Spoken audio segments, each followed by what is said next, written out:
Welcome back to the Sound of Southern Charm Season 2, where we're exploring the ideas other people pack in their career suitcases that have made them successful so far. Today's guest is a straight shooter in sales. Hank Ballard's success story happened while literally cleaning up other people's messes. I met Hank right around 15 years ago, and I'm excited to learn more about his award-winning career. Hope you're paying attention out there. I think he's going to bring home some important reminders for all of us in our business attitude. Hank, thanks for being here.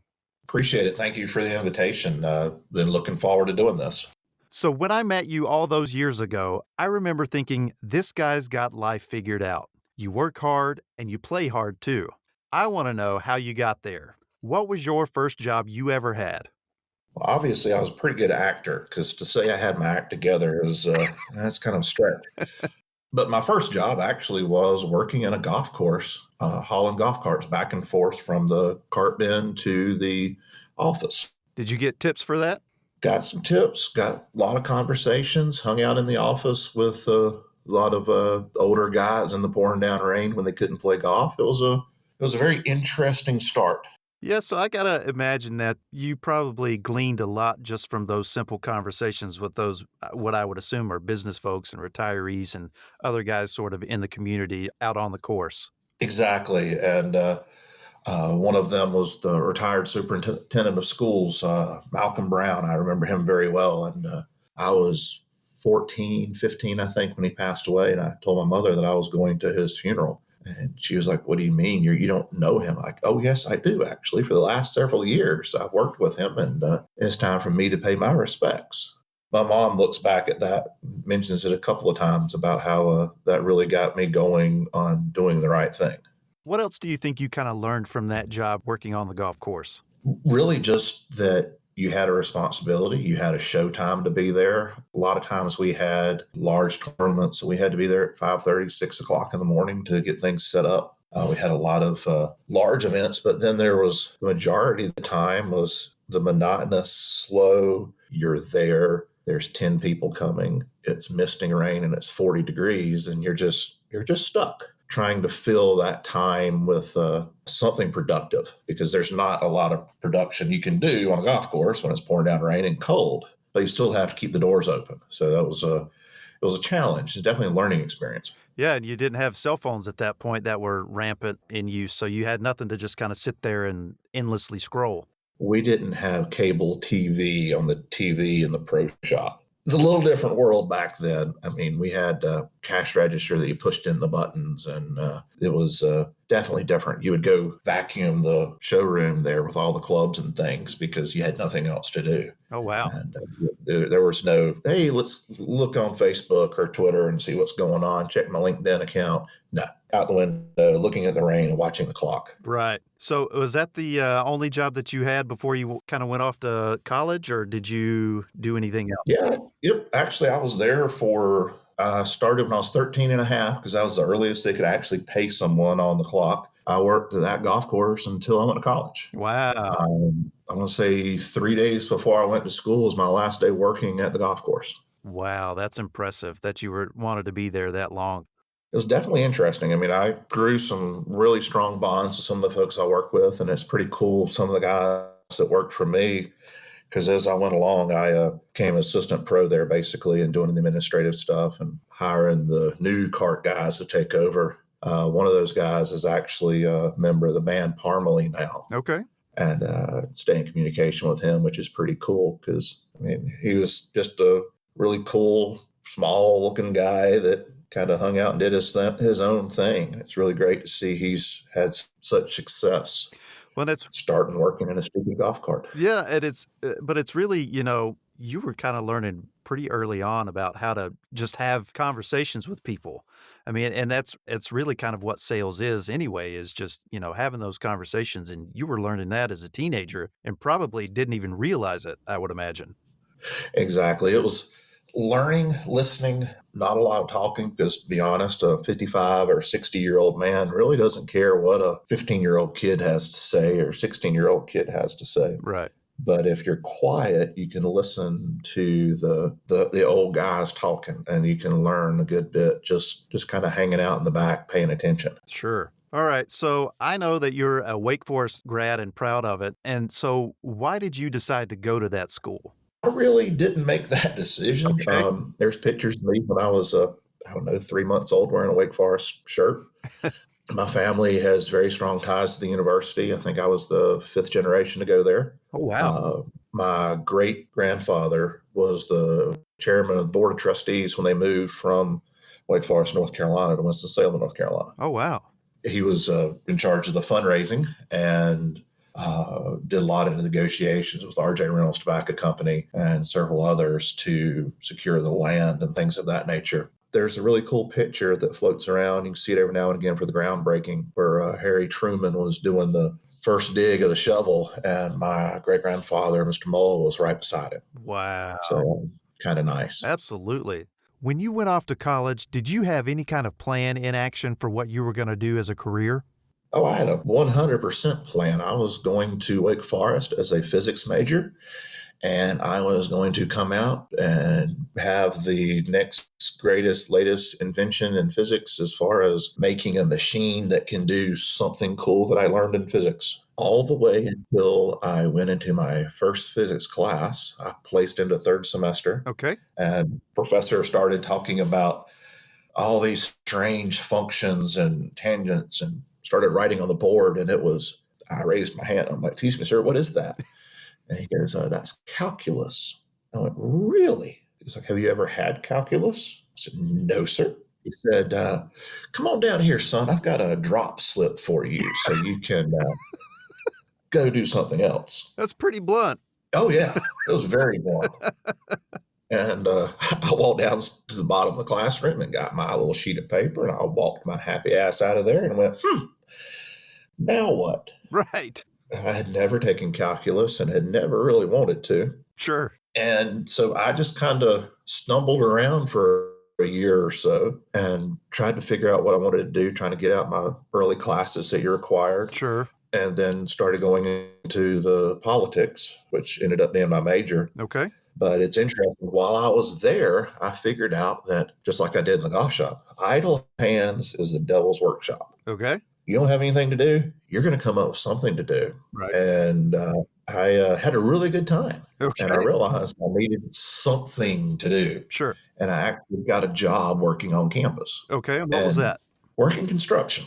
I was literally a laborer for a masonry company that was working on site building a new dorm.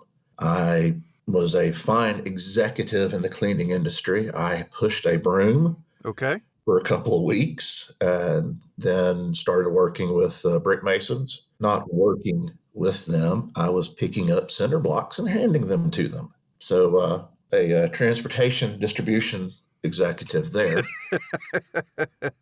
And then I made the unfortunate mistake of was working with one of my fraternity brothers at the time, and we were asked, "Hey guys, do you know how to run a concrete pump?" And me, being an honest Southern gentleman, went, "No, I have no idea." Good for you. My fraternity brother goes, "Oh yes, I do." 5 minutes later, my buddy John is standing on top of this mechanical concrete pump Okay. down on the ground floor on the dirt in the shade, basically. And I'm on top of scaffolding, running the other end, pouring concrete out of a hose into the cinder block walls Okay. for 8 hours. And we figured out that it was 170 something yards of concrete pumped over my shoulder into these little holes. And a yard of concrete, of course, weighs 2,000 pounds. So that was a long day dragging that stupid hose around. Right. But I learned pretty quick. I said, hey, equipment, that's a good idea. Okay. It's a lot better than doing things by hand. Sure. And over the next couple of years, I continued to work for the university's construction department and started learning to operate these machines. Okay. Bobcats, backhoes, big forklifts, compaction equipment. I mean, just anything with an engine. Sure. I learned how to operate it and use it in the field. Right. And of course, I'm still going to school. So I graduated. Well, before then, even I was working tending bar and bouncing at a local sports club. Great experience working as a bartender at the same time. Sure. But I graduated and went, all right, we'll go continue to work for the university doing construction because when I graduated, I was making $12.50 an hour as an equipment operator, Nice. which back then that was huge money. Yeah, absolutely. 96, that was pretty good money, or 95, I mean. Yeah. So I started working construction during the day and then tending the bar at night. Did that for a while, but fate intervened when December of that year I managed to catch mono. Oh, Something about 40 hours a week during the day construction, 30 hours a week tending bar and bouncing, burning the candle on both ends, a third end. Got pretty sick and realized, insurance would be a really cool thing to have. oh, because the 'Cause I didn't have construction any. company wasn't providing it at that point. Oh, no, no, no. There was no insurance benefit for an hourly construction guy. And also, I realized that equipment's great, but somebody put this stuff to the university. Somebody sold it to the university or rented it to them. And so I was sitting actually at the bar that I was working at the time when I finally got over mono and started going through the want ads, literally in the paper. Okay. The first one I saw was for a company called Sunbelt Rentals. And I was like, hey, these guys are renting the equipment to them. It makes sense. We actually were getting stuff from them at the time. I said, it's a great idea. Let me go call these guys. Went and did my interview. And I remember it distinctly walking back to my car going, I didn't get that job. Oh, There's really? no way. Why do you think you Oh, didn't why did you feel that way? it was just one of those interviews where you could tell they were looking for short guy with red hair that was left-handed and was their buddy and they knew who he was. Okay. And they were just filling in the bubble. Gotcha. I went, well, that didn't work. So I went back to the bar that I was working at, fixed me some lunch, had a drink, sat there and opened the paper, and there was an ad right below theirs for prime equipment. Okay. You know what? Let's just do this. Called the guy, and he said, hey, come on down. Let's do an interview right now, which, That doesn't okay. happen anymore. It doesn't happen anymore, and it really doesn't happen when you've sat and had a couple beers at a bar trying to figure out what you want to do with your life. Yeah. Probably thinking back, it probably would have been good to be wearing a mask at that time. So I went and brushed my teeth and hopped back in my car and drove down there and interviewed with Prime Equipment and started to work the next week. Oh, They wow. hired me on the spot. Wow. And you had never really kind of been in sales. Like I said, we talked about your experience on the golf course, but this is your first time sort of in that position. Did they give you any kind of training or any kind of mentors, or they just said, here's a book, figure it out? They didn't even say, here's a book. They said, look, there's all this equipment out there, and people are going to want to rent it from us or buy it. And they're going to call on the phone, and you're going to answer it, and you're supposed to sell it to them. Here's your book with the pricing, Okay. and you can do 10% off max. More than that, you got to get somebody's approval, Okay. and that's your job. And oh, by the way, you're also supposed to dispatch all the deliveries and tell these 55, 60-year-old men who drive these trucks where to go and what to do and how to do it. Have a nice day. Oh, yeah. So a little bit of trial by fire here. Yeah, I was a 22-year-old kid that had never had a management type position before, really. Right. I mean, you can't consider being 16 and telling a 14-year-old what to do. I mean, that's kind of like having a little brother. Right. But I kind of just jumped in it and started. I knew what most of the machinery did, and the phone rang. The guy wanted a machine. I kind of knew the basics. I mean, it's not rocket science work. I mean, it's what do you want? Where do you want it? When do you need to have it there? And how much you willing to pay for it? Yeah, but I think you're, from my perspective, I think you're kind of understating the fact that you kind of already knew what all this equipment did. If I were to go apply for that job right now, they'd be like, tell me what this piece of equipment does. And I'd be like, I don't know. Or if somebody called me on the phone, well, can it do this? I have no idea. So the fact that, they didn't really give you anything to sort of work with or work from, they just said, here is pretty impressive, Hank.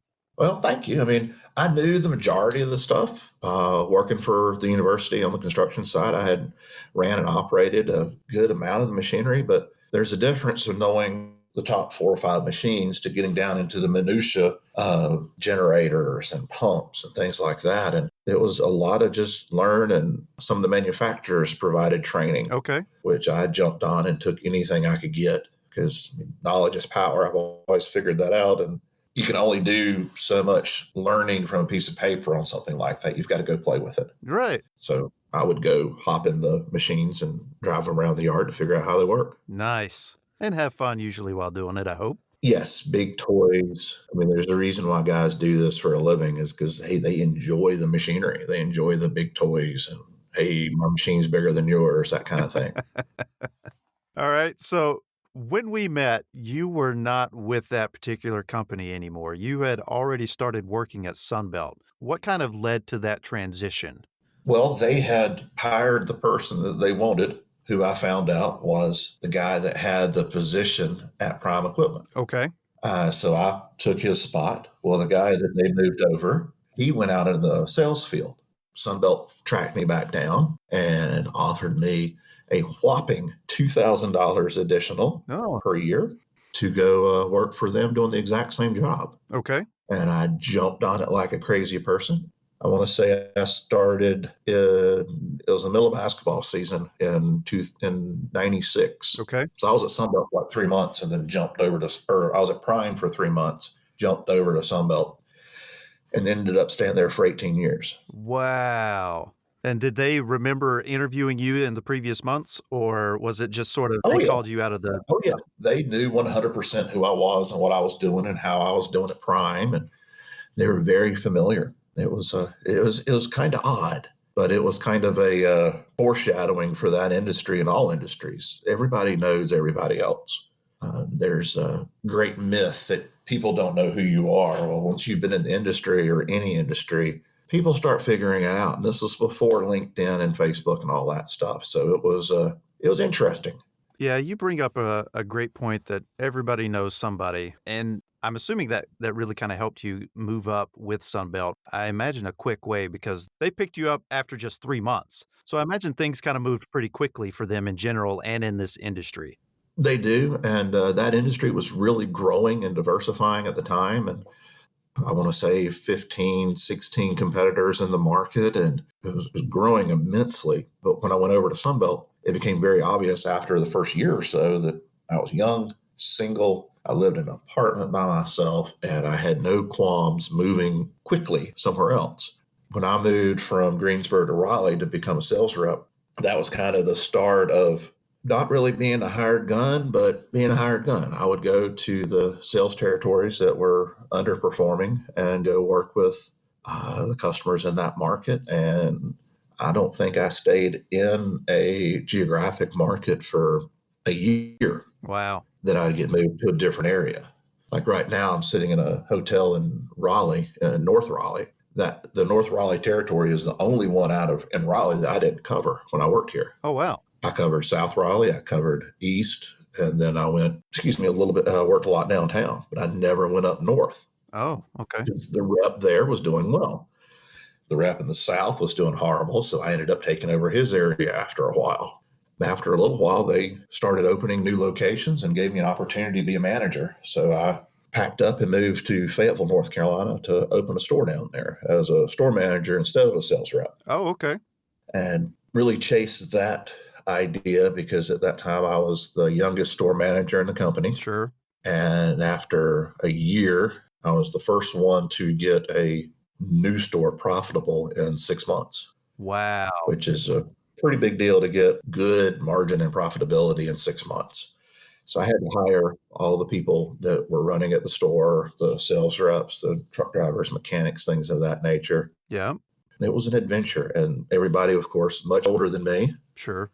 So, I mean, I'm mid 20s and everybody else is in their 40s and 50s. But again, it was a lot of exposure of just trying to do the right thing with people. And when that happens, you end up getting noticed, Right. and ended up moving to Durham. They had a big exodus from the store there. Because, like I said, everybody knows everyone. Well, another company had came in and into that market and took three-quarters of the employees out of that store. Oh, poached him. Yes, they were poached. And my manager was like, uh-oh, what am I going to do? Right. Hey, Hank, you want to move to Durham? Well, things are going great here. Why would I want to go do that? Right. Because you're young and stupid. So, young and stupid, here I go. Looking back on it, very bad idea. Shouldn't have done that, but I did. Okay. And rehired the staff there a couple of times, and then kept trying to get the right thing accomplished, but it just stuck behind the eight ball. Every time you moved, there was something else, a little surprise left by the previous Oh, administration. yep. Got massively burned out, and Started doing some fun things, but trying to, again, single, living on my own, it was starting to get a little wearisome, just the responsibility, all those people. At this time, I think I was like 26, 25, something like that. Okay, so you weren't in Fayetteville very long then. I was there for 2 years. I remember distinctly moving to Durham in Y2K. When Y2K hit, I was working in Durham. Okay. And the next month, I was in Winston-Salem as a sales rep. So Y2K February, I went back into sales in Winston-Salem and loved it. Getting back into the sales territory after being a manager, I had really picked up and polished the sales skills and doing a lot better, and greatly enjoyed it. So what do you think were some of those skills that you polished up between being a manager and going back to sales? A lot of it is personal interaction and realizing that the everybody jokes about, well, the customer is always right. Oh, no, the customer is not always right, but you have to take care of your customer even when they're wrong. And that was a big difference that I learned. And also that everybody's trying to do the same thing. If it's your customer, then I was selling to, like, Shellco was a large customer of ours. Those guys wanted to do the same thing I did. They wanted to do their job, put out a good product, be safe, and go home. Right. And there wasn't any conflict with what we were trying to do. I was trying to provide stuff for them so they could do their job and go home. And they needed to get a piece of equipment. And it was really started developing that partnership idea. So 2001, I'm in Winston, getting married, which is wonderful. Love of my life, Yeah. Miss Christie. And moving was gone. I didn't, no more moving, no more picking up and moving somewhere else across the state. So I worked in Winston-Salem and Greensboro, going into different territories for a while that were in somewhat states of ill preparedness. They were trouble. I'll admit I kind of got a little bored Okay. because you can only do something for so long before you start getting a little bit bored. And they had an opening with the power and pump system stores, Pump and Power in Sunbelt. And I put in and took a transfer to there out of Raleigh. I was still covering my same area, basically in Greensboro, Southern Virginia, but doing big projects, a lot of design build work, which I had never done before. I had been on the other end. I was the guy doing the work Right. or just providing the equipment, but I was really put in as the guy who was designing systems, designing projects, managing people, and then, of course, selling it to get it going. Sure. And that was another kind of eye-opening experience of being the expert and really becoming partners with customers and clients and engineering companies and cities and EPA and train companies, all these weird things I never saw that was involved, really got involved with that. Wow. What do you think were maybe 1 or 2 of the biggest projects you sort of helped design? Lynchburg, Virginia was the largest one I did. Okay. I can't even remember the year at this point, but it was one of the shovel ready projects that came up during one of the housing crisis. And it went from one end of the river in Lynchburg, Virginia, all the way down to the other end of Lynchburg, Virginia at the treatment plant. Okay. And I designed that whole temporary system that we put in. It was a 2.5 year job. I want to say it was like 5 million for Sunbelt. And Wow. it was the largest project on the East Coast at its time. Sure. And it was huge. It was, we were doing 73 million gallons a day down towards the end of the project. And we ran into all kinds of challenges. At the max, I probably had 5 guys working for me, equipment or a project manager kind of guy that was there doing a lot of the work, several laborers. Then I had 5 to 6 employees of another company, the actual contractor that were working for me. And I was literally project manager, job superintendent, estimator, the whole gamut of, I was doing all of it. And it was quite funny. I mean, the weather didn't make a difference. We were there when the James River froze over. I'd never seen that happen before. And being in North Carolina, that's not a common occurrence. No, and we ran into all sorts of adventures. We're right beside a railroad, so when I say right beside, I mean right beside. I could throw a paper airplane and hit a train as it went by. And we were 30 feet away at the closest we were. And when one of those trains come rolling through with the double stack containers, it's an adventure. But we're sitting there trying to put pipe together in 10-degree weather with trains coming by, and you're literally in the middle of nowhere beside a river. It's an adventure. So did that project for a couple of years, along with other projects I had going on that would come up. And we also did a lot of hurricane chasing, which is a odd thing for anyone to want to go to a hurricane, but we did it Right. because the other part of our business was power generation Right.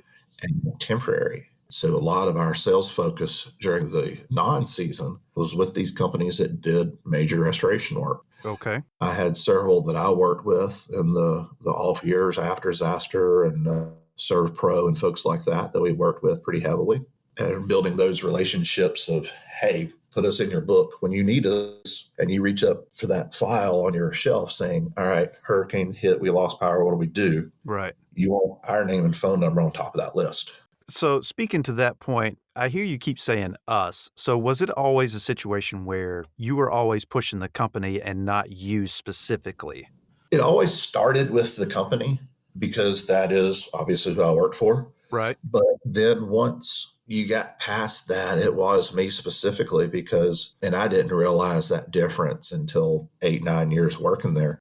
Because sales is one of those things where people like dealing with people they like. Sure. And that is one of the biggest things with sales. And I kind of figured that out working there in Lynchburg. That really kind of dawned on me finally. And it was like, look, you can trust me to answer the phone at 3 a.m. and Yep. get in my truck and go do what I need to do.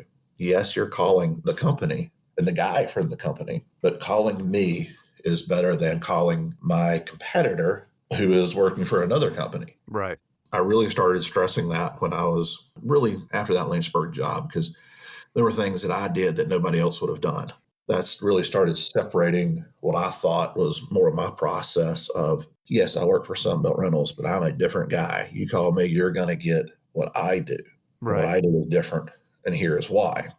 And that really started developing more and more of the sales professionalism, if you will, was trying to tie these accounts and projects and companies with me Right. instead of just Sunbelt.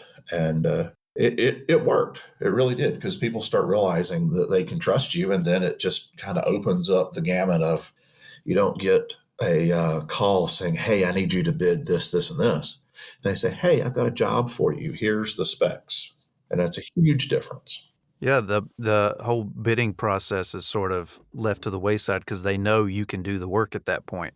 Exactly. Sometimes you always see the T-shirt a lot. What is it? The value of a cheap job versus the value of my personal value. I mean, there's all sorts of little things like that, but it's true. You pay a little bit more and get a better product. Well, once you've worked with someone for a while, you can get a little bit more money because they trust you for doing what you're supposed to do. They know you'll be there when it's pouring down snow when you're trying to finish the job up. Right. Now, I was in Lynchburg when there was 18 inches of snow on the ground, and we're trying to figure out what to do. Right. Didn't just throw my hands up there and leave. I got it taken care of and fixed. So it sounds like, you did quite a bit of things and, from chasing hurricanes to just designing projects to just being a salesman, you really kind of grew up with Sunbelt. What made you decide to pursue your next opportunity at Nilfisk where you are now? That really wasn't on me. That was kind of a God thing. I had been with Sunbelt forever and had gone up to New York for Hurricane Sandy and was up there for a couple of weeks and did a lot of projects up there, 14, 18, 20-hour days, driving 2 hours back and forth every day to Manhattan to work. And was just exhausted and burned out. Got home. My lovely bride had a Christmas party for her company up at Primlin Golf Resort. Okay. Went up there and still exhausted and tired from being in New York. Lady sat beside my wife and just started talking to her. It's like, hey, my husband's a recruiter. And my wife was looking to get me out of that position anyway and get me a little happier.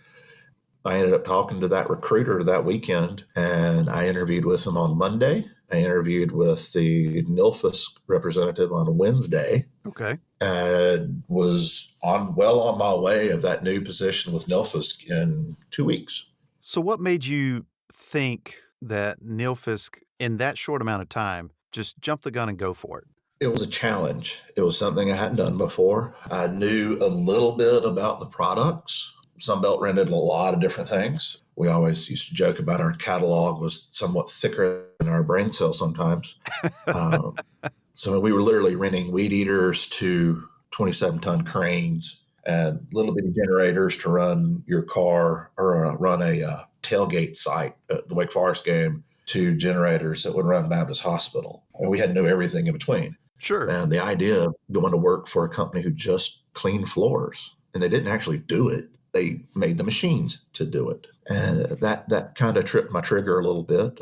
Traveling was another thing that I was like, you hear about the traveling salespeople, and I had never really traveled very much. And I was like, this is much more of a professional sales gig than what I have been doing. I really wanted that challenge of, can I do it? Number one. And number two, what sort of experiences and adventures are going to be out there for it? So I rolled the dice and took the deal and started with very little information and took the job. And my boss, Joe, said, hey, man, you need to go to this address to get your car or your truck. They'll have your truck sitting there. So I went and turned in my notice at Sunbelt. They were stunned. They did not see it coming. And asked them if they'd give me a ride to where my truck was, which happened to be at one of their biggest competitors. Oh, Yes, Caterpillar Equipment is a big competitor to Sunbelt. And Nilfisk at that time had Cat was also a dealer there in Raleigh. So that's where my truck was. So I actually got my old boss, to take me to pick up my new truck. and he was willing to do that. He was willing to do that because I explained to him what I was doing and where I was going. When I first told him that he needed to drop me off at my new job at Cat, he obviously had a problem with that. Well, sure. Then I explained what I was doing. He was like, oh, okay, that makes sense. Yeah, no worries. Hop in, let's go. Because you never burn the bridge behind you because sometimes you got to retreat. Yep. So I was above board and went and did that. He got me to Raleigh to the store to pick up my truck and came home. And I actually did finish a couple of projects for Sunbelt while I was transitioning because a lot of those things aren't projects you can just walk away from. And I made sure I did the right thing and took care of what I needed to do. But it goes back to what he was saying to you and what you mentioned here was, you don't burn those bridges. So even, you choosing to do that was just another way of showing who you are and your character, that you weren't going to leave anybody hanging. Right. No, you can't do that because you never know what's going to happen. And so many years in that industry, everybody knows everybody else. And every company that's come in and out of the North Carolina market, I mean, they know everybody in the area. So you really can't do that. And because then it gives everybody a bad taste to your name and you only have one name. Right. And it's the one everybody jokes about the football teams playing for the name on the back of the jersey instead of the front of the jersey, that kind of thing. The name on the back of a jersey in business is the only one you have. The one in the front will change, but the one on the back, that's all you got. Right. So that was a big deal to me to make sure I did the right thing when I left because I'd only been for one company really the whole time. So, right. But going to Nilfisk was a great thing. I've learned even more. It's one of those things, if you quit learning, then you kind of quit living. So to this day, I still read business books, sales management books, sales training books, trying to stay up. Because when I first started with Sunbelt in sales, you had a territory guide Okay. that you put together. It was a notebook, a 3-ring binder that was about 3 inches thick. And it had maps of where your territory was, and it had locations that you put in on where the jobs were. Okay. And where you went and called on customers. And you had a 3-inch binder for each area of your territory. And then you had a stack of phone books, and you had a big map book that you carried around so you knew kind of where to go. And from there, now I have all of that in my sales territory management program, CRM, if you want to call it. Sure. We use Salesforce at Nilfisk, and it's just that huge change from way back when you had everything written down on a sheet of paper to now all on your iPad, your phone, your laptop. Right. And it's that constant learning. And that's been a very interesting thing with Nilfisk. It's given me a little bit of time to really do some more learning as I go. What I do now is build distribution dealers, guys that sell it on the street every day, and work supporting them and training their sales reps and working with them hand in hand. Wow. And then at the same time, I go and do my own direct sales. Usually when I get involved doing a direct sale, it's they're usually pretty large projects. I mean, or events or buying cycles, if you will, $250,000, $500,000 or more. Usually I do those directly, Okay. especially if it's something I discover. Supporting the dealers when they get big jobs like that, obviously we're really happy to support our dealers in that, but we still have a lot of things we have to do on our own. And as far as polishing your sales skills, that's something you have to do every day. Right. What do you think makes you hungry to be successful? I'll wake up and see on the screensaver on my phone, on my iPad, and my laptop, picture of my wife and kids. My family really does support me in what I'm doing because obviously I've been here for almost 8 years now. Well, I want to say right this year I've got 40 nights on the road. Last year I probably did 85. So without having my family behind me and supporting me, and my son's almost 16 now, which is scary, but he is very helpful at home and helps take care of mama and does the right thing. So they're doing that, knowing that I'm out here doing my thing, trying to support them as best I can. I grew up watching my dad go to work every day. He drove the same way to work every day for 35 years, from our house to PPG Industries every day. I never saw him have a sick day until really late in his career. I never saw him miss a day because of weather. Then that work ethic that I saw from my father is huge because I see it every day I wake up. I couldn't tell you last time I had a quote sick day. Sure. You just go and work. You do what you're supposed to do. I joke with my sales associate that no matter what's going on in the background, when you pull into your dealer's location, your customer site, and you open the door and your foot hits the ground, that's showtime. You are on stage. Right. And from the time you walk out of that truck, you have to be as happy and as supportive and easygoing and focused as you can be, no matter what kind of train wreck is behind you. And you keep that emotion and that enthusiasm through the entire time you're there engaging with the end user or the dealer until you get back into your vehicle. I mean, whether you've been up for 10 hours the night before doing training or you've got challenges going on at home or whatever, it's showtime. Right. And I kind of learned that watching my dad. I mean, he woke up, ate his breakfast, read the paper, drank his soda, got in the truck and went to work every day. And to me, that's what I'm supposed to do. So that's what I've been doing. It's kind of weird, but that's really where it's come from. The showtime aspect is there's so many different things that go into sales and doing the right thing. Is nobody, again, like I said before, they like to buy from people they like. Well, if you're not an engaging and enthusiastic person and knowledgeable, no one's going to want to deal with you to begin with. That's true.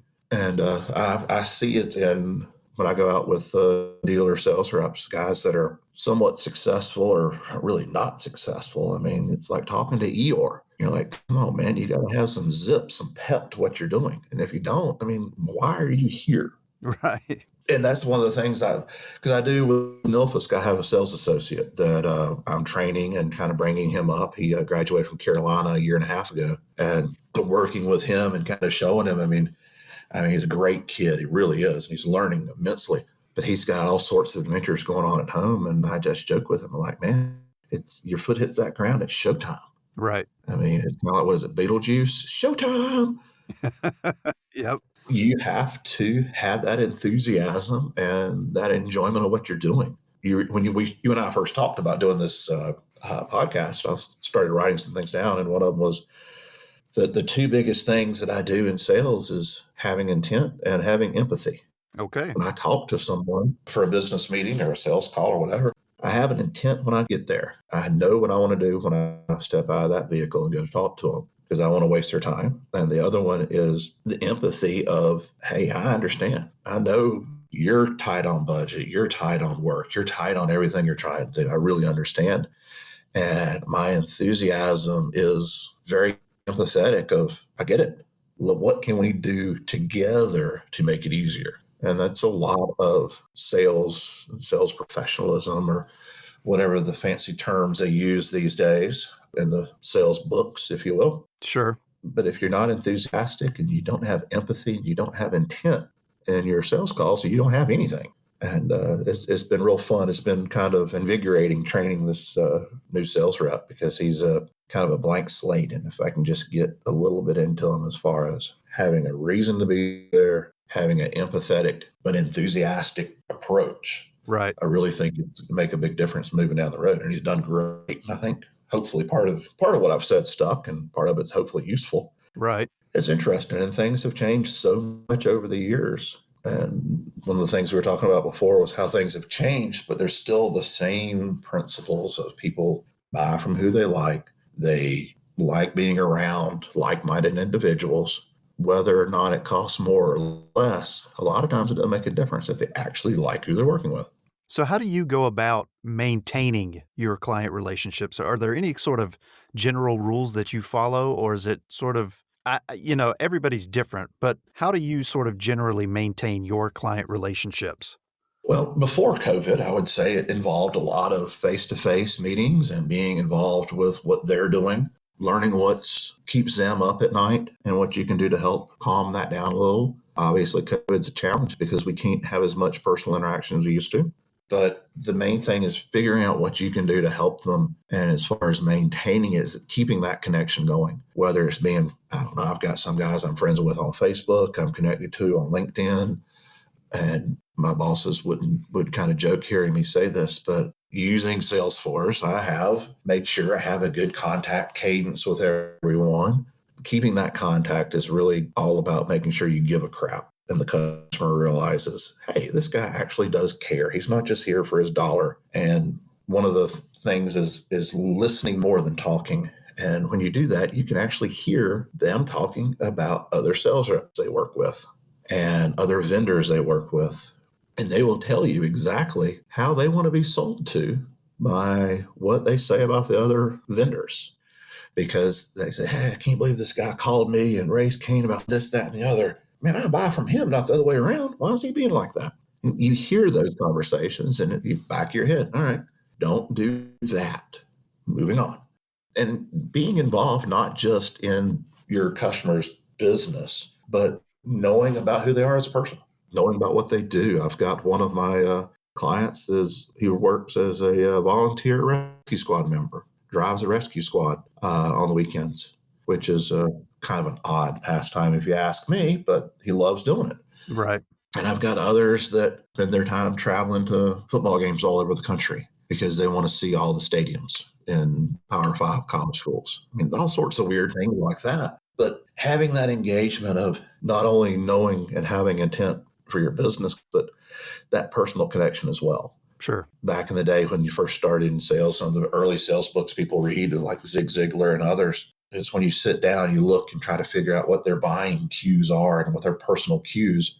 You look around their desk and see what's sitting on their desk or what's behind their desk. What are they showing up on their I love me wall in their office?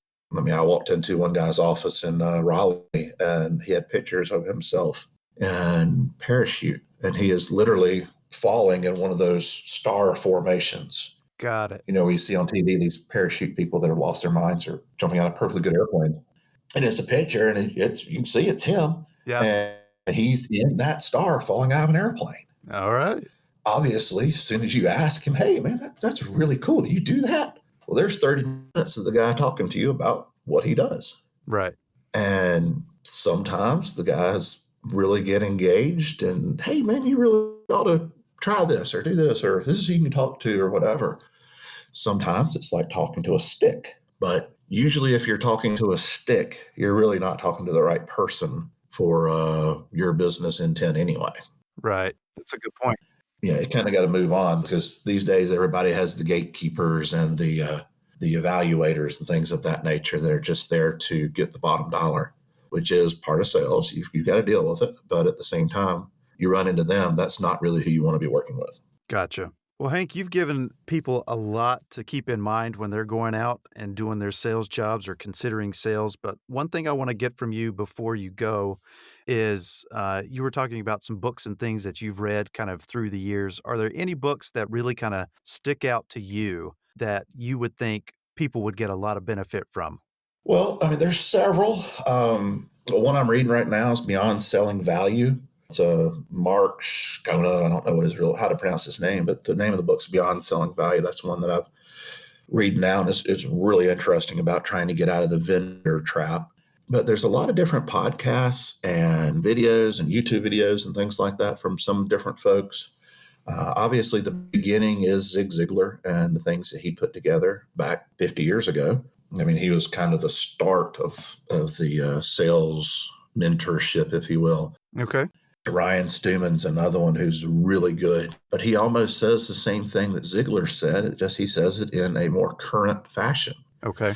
Nowadays, everybody is worried about building their sales funnel and their pipeline and things of that nature. Yep. Stewman goes into a lot to that very well, but it's the same thing as having an active network of customers who have projects coming up, which is something more of the Ziegler world.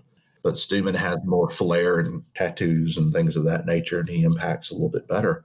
There's a multitude of guys. And the other thing that I do, and I really recommend to new reps, is reading some of these business books, not the true business, how would you say this? Not really the true business investigation, but almost biographies of businesses.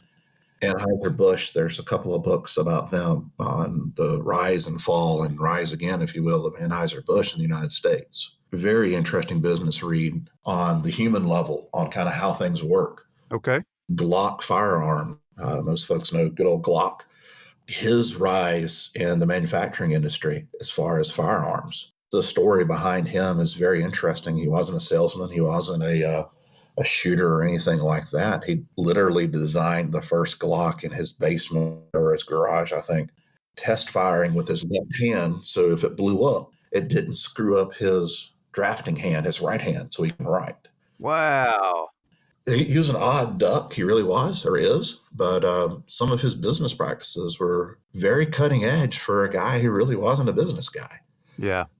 Another one that was very interesting to me, has a very special place in both our hearts. VeggieTales, the creator of VeggieTales. My man Bob and Larry, and I am that hero Larry boy. Big Idea Production, I think is the name of their company. Very interesting story about them growing up and how they were growing their business and the mistakes they made and the pitfalls that they made. Reading up on those guys and kind of these, not really titans, but real people. Yeah. And what they've done, and even some TV series as it came out about, I think it's the men who built America back in the turn of the century and before, Vanderbilt and Ford and Carnegie, those guys. I mean, reading up and learning about how things were done. Well, yes, a little bit cutthroat, a little different business model than we would do nowadays with the whole monopoly thing. Sure. But the history of what's going on and how these folks build their business.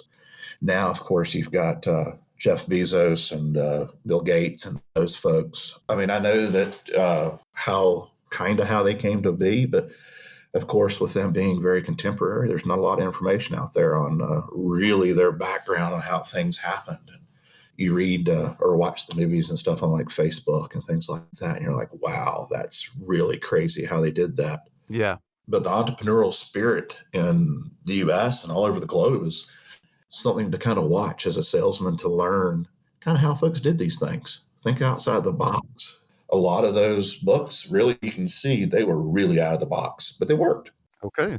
I guess that's kind of the key, is whatever works for you or as a person, that is the right thing if it works. Right. I cannot put on the heavy northern accent and have the bully pulpit type sales approach, because I am a good old son of the South. I can't come off with that New Jersey attack, Right. that attack dog type mentality. But there's something to be learned there.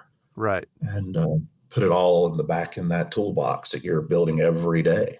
Yeah, you made a great point just in the simple fact of you got to learn and be willing to learn. So I think that's an important thing for people to keep in mind. You're not always going to know everything about whatever it is you want to do. Exactly. And you're also going to fail. You are not going to win every job. You're not going to win every project. You are going to fail. Gretzky always said that he missed every shot he didn't take.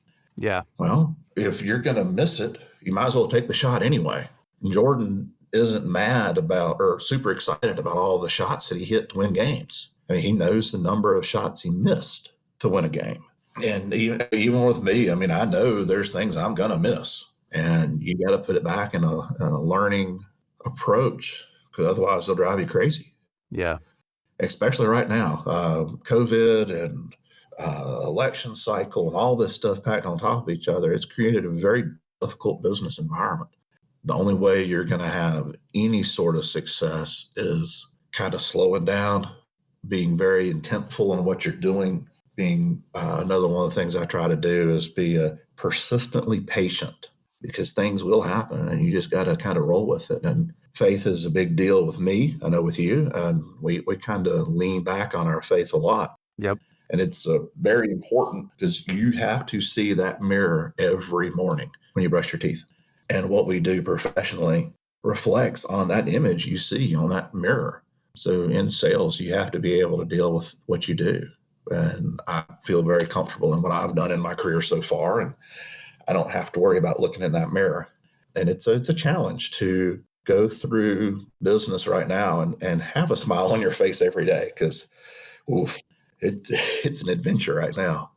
Well, Hank, I so appreciate all of your insight today. There's been so much information. I hope people really take the opportunity to listen to this and not just once, because there's just so much to sort of inhale in this interview. And I can't thank you enough for being here, and I really appreciate it. Oh no, I appreciate the invitation and being able to kind of get some of this out a little and hopefully help someone down the road. Or but it really is. It's what I've been doing for almost 25 years now. I really enjoy sales, and people are in this world are seeing the clicks on Amazon and ooh, buy this, buy that. But in the reality, in the real world, on large capital things, you got to have somebody to actually sell it, and that's not going to go away for centuries. Yeah. Someone has to sell these big things. It's just positioning yourself and doing the right thing. I guess that's about it. I mean, it's just do the right thing, be able to look in the mirror. Of course, showtime hits when you're there in front of the customer.